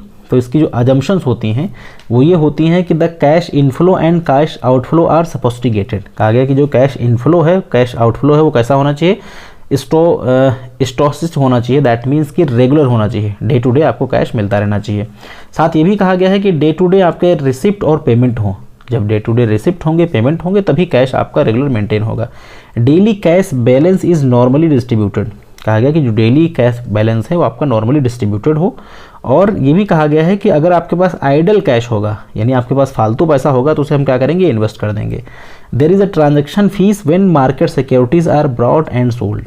एक ये भी एजम्पशन है कि जब सिक्योरिटी को आप बेचेंगे, खरीदेंगे, तो उस पर ट्रांजैक्शन फीस लगेगी। और ये भी कहा गया है कि मिनिमम बैलेंस आपको कैश का मतलब हमेशा मेंटेन करना पड़ेगा। तो ये ध्यान रखिएगा इसकी एजम्पशंस को। इसकी फार्मूला बहुत इंपॉर्टेंट है क्योंकि ये क्वेश्चन नया है, इसलिए क्वेश्चन एग्जाम में फिर आ सकता है। तो इसकी हम बात करेंगे तो जो रिटर्न पॉइंट निकलता है वो lower limit plus 1/3 into spread, ये इसका फार्मूला है। Return point equals to lower limit plus 1/3 into spread. Spread कैसे निकलता है इसको देखिए। इसका फार्मूला है आपका spread equals to 3 into root 3 into F into Q standard deviation का स्क्वायर इंटू 4 इंटू क्यू। तो यहाँ पे इनके सबके मतलब देख सकते हैं। एफ का मतलब ट्रांजैक्शन कॉस्ट है, के का मतलब अपॉर्चुनिटी कॉस्ट है, और जो आपका स्क्वायर है बेसिकली जो आपका सिग्मा स्क्वायर है, ये है आपका variance of daily cash. Upper limit जो होती है, upper limit equals to lower limit plus spread. ठीक है, तो ये फार्मूले ध्यान रखिएगा, हो सकता है एग्जाम में कभी पूछे जाए। नेक्स्ट क्वेश्चन जो है आपका question number 90, again matching question. Matching question बहुत ज़्यादा एग्जाम के अंदर पूछे जाते हैं आप लोगों में। तो फिजिकल, मॉनेटरी और इंडस्ट्रियल पॉलिसी। फिजिकल, मॉनेटरी और इंडस्ट्रियल पॉलिसी कैसी पॉलिसीज़ हैं? ये इकोनॉमिक पॉलिसीज़ हैं। इसके अतिरिक्त हम बात करेंगे कंज्यूमर, शेयर होल्डर, सप्लायर, ये क्या है? ये स्टेक होल्डर या इंटरेस्टेड ग्रुप हैं। इसके अतिरिक्त अगर हम लोग बात करेंगे social obligation towards several stock holder, ये होती है सोशल रिस्पॉन्सिबिलिटी। अब आपके पास बचता है आपके पास क्या? Business ethics. तो moral principle and define the right and wrong, ये क्या होगा? ये बिजनेस एथिक्स। तो ये ऑप्शन करेक्ट मैचिंग है, इसमें कोई दिक्कत नहीं, कोई एरर नहीं है। अब हम बढ़ेंगे नेक्स्ट क्वेश्चन की ओर। नेक्स्ट क्वेश्चन जो है इसका ऑप्शन फिलहाल देख सकते हैं आप। ऑप्शन अगर आप यहाँ मैच करेंगे तो ऑप्शन डी इसका जो होगा वो राइट ऑप्शन होगा। 4 ऑप्शन यानी। क्वेश्चन नंबर 91 की तरफ बढ़ेंगे। इनकम टैक्स जो लॉ है आपका वो डोनेशन से संबंधित कहा गया है कि अगर डोनेशन साइंटिफिक रिसर्च में किया जाए, notified association of scientific research में, तो कितना डिडक्शन मिलेगा डोनेशन का? तो इसमें जो डिडक्शन मिलेगा 150% ऑफ डोनेशन। यानी अगर आप scientific research, notified association of scientific research है, तो उसमें आपको 150% तक का डोनेशन का डिडक्शन प्रोवाइड होता है। इसका डी ऑप्शन राइट होगा। नेक्स्ट हम लोग बात करेंगे क्वेश्चन नंबर 92 की। 92 जो क्वेश्चन है आपका वो अगेन मैचिंग क्वेश्चन, मैचिंग तो नहीं, स्टेटमेंट वाइज क्वेश्चन है। Which of the following are the right of statutory auditor. Auditor के अधिकार कौन कौन से होते हैं? तो टू रिसीव रेम्यूनरेशन, ये बिल्कुल उसका अधिकार होता है। To attend board meeting of director, तो एक ऑडिटर डायरेक्टर्स की बोर्ड मीटिंग को अटेंड नहीं कर सकता। To attend general meeting attend कर सकता है। विजिट ब्रांचेज में भी जा सकता है। तो इससे संबंधित जो इन्फॉर्मेशन होगी उसमें ए, सी और डी, ए, सी, डी इसके राइट ऑप्शन हो जाएंगे। तो इसका ए, सी, डी राइट ऑप्शन है। यहाँ पे कुछ राइट्स की बात करी जा रही है, इसलिए आप नोट्स में देखें। तो स्टैट्यूटरी राइट कौन कौन से होते हैं? Right to access the books of accounts, obviously एक ऑडिटर जो है वो आपके बुक्स ऑफ अकाउंट्स को देख सकता है। Obtain information and explanation, information मांग सकता है और एक्सप्लेनेशन आपसे मांग सकता है। इसके अलावा make suggestions to board, board of director को सजेशन दे सकता है, ब्रांचेस को विजिट कर सकता है, receive notice and attend meeting, notice वगैरह रिसीव कर सकता है और मीटिंग भी अटेंड कर सकता है। इसके अलावा साइन वगैरह जो है वो कर सकता है और रिम्यूनरेशन भी उसे पाने का अधिकार है। तो ये उसके कुछ बेसिकली राइट्स होते हैं। क्वेश्चन नंबर 93 की बात कर लेते हैं। 93 में कहा गया है on belt road initiative BRI is not intended to. तो बेसिकली आपका जो BRI है यानी कि ऑन बेल्ट रोड इनिशिएटिव, ये किस चीज़ की बात करता है, किस चीज़ की बात नहीं करता है? तो trade protection, strengthening logistic supply chain, improve cost competitiveness and rebalance trade dominance. तो ये बेसिकली बात तीनों की करता है, ट्रेड सप्लाई चेन की बात करता है, कॉस्ट कॉम्पिटेटिवनेस की बात करता है और रीबैलेंस ट्रेड डोमिनेंस की बात करता है, ट्रेड प्रोटेक्शन की बात नहीं करता है। तो सेकंड, थर्ड, फोर्थ इसके जो ऑप्शन होंगे वो राइट हो जाएंगे। फिलहाल यहाँ पे एक ही ऑप्शन था, दैट मीन्स कि तो पहला ही ऑप्शन इसका सही हो जाएगा। यहाँ पे देखिए इससे संबंधित कुछ इन्फॉर्मेशन दे रखी हैं। तो इन्फॉर्मेशन के बारे में अगर हम देखें तो जो BRI कंसेप्ट है आपका, ये लॉन्ग टर्म पॉलिसी है इन्वेस्टमेंट प्रोग्राम की, और इसमें ये कहा गया है कि बेसिकली ये डिवोटेड है किसको, इंफ्रास्ट्रक्चर डेवलपमेंट के लिए and accelerate economic integration of country. Infrastructure develop करना, दैट मीन्स कि जो ट्रांसपोर्टेशन है, रोड्स हैं, इनको बेहतर करना।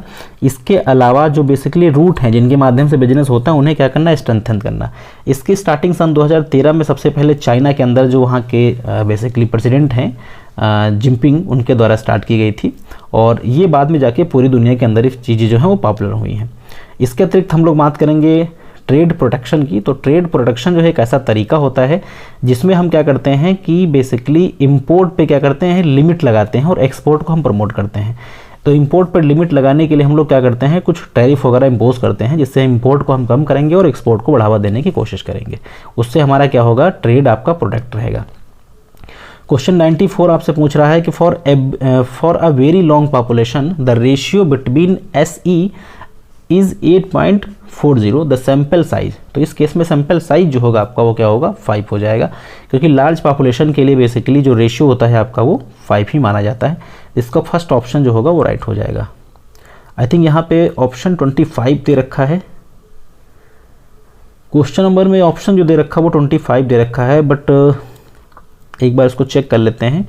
मेरे ख्याल से इसका जो ऑप्शन होना चाहिए वो 5 वाला ही सही ऑप्शन होना चाहिए। अगर कोई डाउट होता है तो आप कमेंट करिएगा, मैं आपको कमेंट सेक्शन में इसका सही ऑप्शन आंसर बताऊंगा। नेक्स्ट क्वेश्चन 95 की बात करेंगे। क्योंकि वीडियो बहुत ज़्यादा लंबा हो जा रहा है तो इसे हम और ज़्यादा नहीं खींच सकते हैं क्योंकि कुछ लिमिटेशंस भी होती हैं, इसलिए हम कोशिश करेंगे कि जो क्वेश्चन उन्हें कवर अप करें, और अगर कोई क्वेरी होती है तो कमेंट सेक्शन में बाद में भी डिस्कस की जा सकती है। क्वेश्चन 95 कह रहा है following are the event of an organization culture. तो ऑर्गेनाइजेशन कल्चर के कौन कौन से इवेंट्स हैं, तो customer orientation and employ policy, quality orientation, directing and motivating style. Next हम लोग बात करेंगे decision making, product service, responsibility to society, reaction to competitor and gratitude towards the union, role, ambiguity, trade union and practices. तो 5 option है, इसमें से कहा गया है कि बेसिकली ऑर्गेनाइजेशन कल्चर के कौन से इवेंट हैं। तो इसमें जो ऑप्शंस आपके पास अवेलेबल हैं उसमें 4 ऑप्शन है। पहले वाले में ABDE, ACDE, BCDE और ABCD। तो इसका जो सही ऑप्शन है वो ABCD है। दैट मीन्स कि ऑर्गेनाइजेशन कल्चर की जब हम बात करेंगे तो उसमें लास्ट वाला नहीं आएगा। ट्रेड यूनियन और पॉलिसीज़ ये ऑर्गेनाइजेशन की बातें नहीं होती, ये ऑर्गेनाइजेशन के बाहर की चीज़ें होती हैं जो आपके कंट्रोल से बाहर होती हैं। तो ये ऑप्शन कट जाएगा, बाकी 4 की चारों चीज़ें आपके ऑर्गेनाइजेशन कल्चर से रिलेटेड हैं। नेक्स्ट क्वेश्चन देखेंगे हम लोग। नेक्स्ट क्वेश्चन नंबर आपका 96 आपसे पूछ रहा है return of income is submitted under which section of income tax act. यानी जो रिटर्न ऑफ इनकम है वो किस सेक्शन के अंदर बेसिकली सबमिट होती है। तो सेक्शन 130, सेक्शन 142, 139 और 129। तो इसका जो राइट ऑप्शन होगा 139 का सबसेक्शन 1 होगा। चलिए खैर ये चीज़ क्लियर हो गई होगी। इसमें हम इनकम टैक्स रिटर्न फिल करते हैं। 97 आपसे पूछ रहा है two regulation coefficient 0.8 and 0 minus का है 0. माइनस का 0.2। वैल्यू ऑफ कोफिशिएंट क्या होगी, तो वैल्यू ऑफ कोफिशिएंट होगा माइनस का 0.40। माइनस का ही 0.40 होगा क्योंकि दोनों वैल्यू माइनस की, इसलिए आंसर भी माइनस में ही इसका आएगा। 98 की देखिए बात करेंगे under which of the following situation economies of scale exist to the potential persist. Economies of scale किस सिचुएशन के अंदर हो सकती है? तो 4 ऑप्शन हैं, बहुत आसानी से आप बता सकते हैं। कहा गया when firm is too small and too specialize, पहला ऑप्शन कि when firm is too small and too specialize. दूसरे में है when firms decision is to hire input do not result in increase in the input cost. तीसरा है when firm is too large and over diversify. और last है when the long run cost of producing unit falls as the output. ठीक है, तो पहले वाले में कहा गया था कि फर्म कैसी होगी, छोटी होगी और स्पेशलाइज फर्म होगी। दूसरे वाले में कहा गया कि जो फर्म का डिसीजन होगा वो इनपुट को हायर करना है और इंक्रीज करना है इनपुट कॉस्ट में। और कहा गया दूसरे वाले में कहा गया कि firm too large and over diversified. और चौथे में था आपका when long run cost of producing unit falls and output increases. तो इसका जो सही ऑप्शन होगा वो ऑप्शन नंबर 4 होगा। क्यों हो जाएगा? कहा गया कि आप इकोनॉमीज ऑफ स्केल का बेसिकली मतलब क्या होता है कि आप प्रोडक्शन को ज़्यादा करें ताकि उससे कॉस्ट आपकी कम हो जाए। तो इसमें यही कहा गया है कि आपका क्या होगा, लॉन्ग रन के अंदर जब आप प्रोडक्शन को लगातार करते हैं तो आपकी कॉस्ट कम हो जाती है, और कॉस्ट कम तभी होती है जब आउटपुट आपका इंक्रीज होता है। तो इसका जो ऑप्शन सही होगा वो डी ऑप्शन सही हो जाएगा। यहाँ से आप देख सकते हैं इकोनॉमीज ऑफ स्केल। तो ये कहा गया है कि when more unit of goods and services can be produce on large scale then आपकी क्या होती है, इकोनॉमीज ऑफ स्केल होती है। यानी जब आप लगातार ज़्यादा से ज़्यादा क्वांटिटी प्रोड्यूस करते हैं तो उससे क्या होती है, कॉस्ट कम हो जाती है। और कॉस्ट कम होने का परिणाम ये होता है कि आपके लिए क्या होता है, वो फायदेमंद होता है। लेकिन अगर इसका उल्टा कर दें, हम कम प्रोडक्ट बनाएंगे तो उससे क्या होगा, डिस इकोनॉमीज ऑफ स्केल हो सकता है। क्वेश्चन 99 देखेंगे। The retail supply chain does not include. Retail के अंदर कौन नहीं आता है? Manufacturer, retailer, wholesaler. तो ये तीनों आते हैं रिटेल के अंदर, तीनों डिस्ट्रीब्यूशन ऑफ चैनल का पार्ट हैं। रेगुलेटर जो है वो रिटेल के अंदर नहीं आते हैं। तो इसका ऑप्शन जो होगा वो 4th राइट ऑप्शन होगा। और लास्ट हम क्वेश्चन बात करेंगे, क्वेश्चन नंबर 10, और यहीं से इस लेक्चर की एंडिंग हो जाएगी। इसको मैच करना है, मैचिंग क्वेश्चंस तो यूजीसी के फेवरेट क्वेश्चंस हैं। तो देखिए ये पहला है x minus M divide by sigma. ये किसका कंसेप्ट है? ये बेसिकली है Karl Pearson coefficient of correlation, sorry skewness. अगर हम लोग Q3 माइनस Q1 की बात करेंगे तो ये किसका, ये बाउले का है। और P9, P10 और P20-50 जो है वो केली का है। तो ये इसका जो होगा राइट ऑप्शन हो जाएगा। और यहाँ से अगर आप मैच करना चाहें तो इसका ऑप्शन जो है आपका वो ऑप्शन जो आपका निकल के आ रहा है इसमें से, वो निकल के आ रहा है option number A. I think आपको चीज़ें क्लियर हो गई होंगी।